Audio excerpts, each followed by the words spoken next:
BJP नेता अरुण जेटली के लिए राहुल गांधी की तरफ से एक ऐसा बयान दिया गया है कि जिसके बाद में सियासत में भूचाल आ गया। दरअसल यहाँ पर राहुल गांधी ने ये कहा कि अरुण जेटली ने उनको धमकी दी थी, लेकिन जब ये पूछा गया कि कब दी थी तो इस सवाल के ऊपर चुप्पी साध ली गई। अब इसी घटनाक्रम, इसी बयान के सामने आने के बाद में बीजेपी और कांग्रेस कैसे आमने सामने, आपको रिपोर्ट में दिखाते हैं।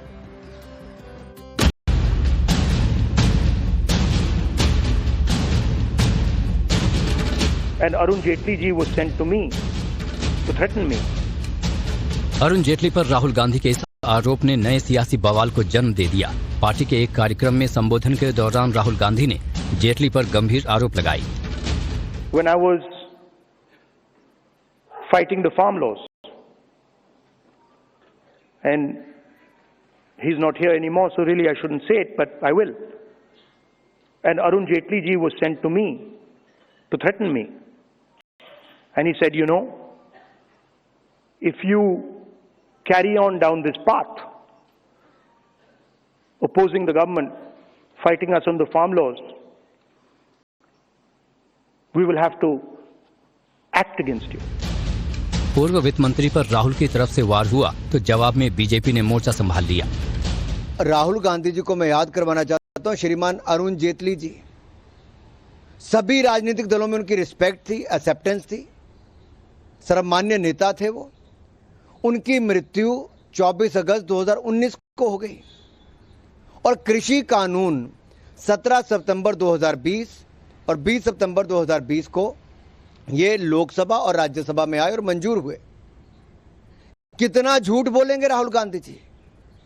जब बिल ही बाद में आए तो अरुण जी कब आए? उनकी मृत्यु हो चुकी थी, कब उनको धमकाने आए? श्रीमान राहुल गांधी जी को अरुण जेटली जी के परिवार से और भारतीय जनता पार्टी और देश से माफी मांगनी चाहिए। तो वहीं अरुण जेटली के बेटे रोहन जेटली ने भी राहुल गांधी के बयान पर पलटवार किया।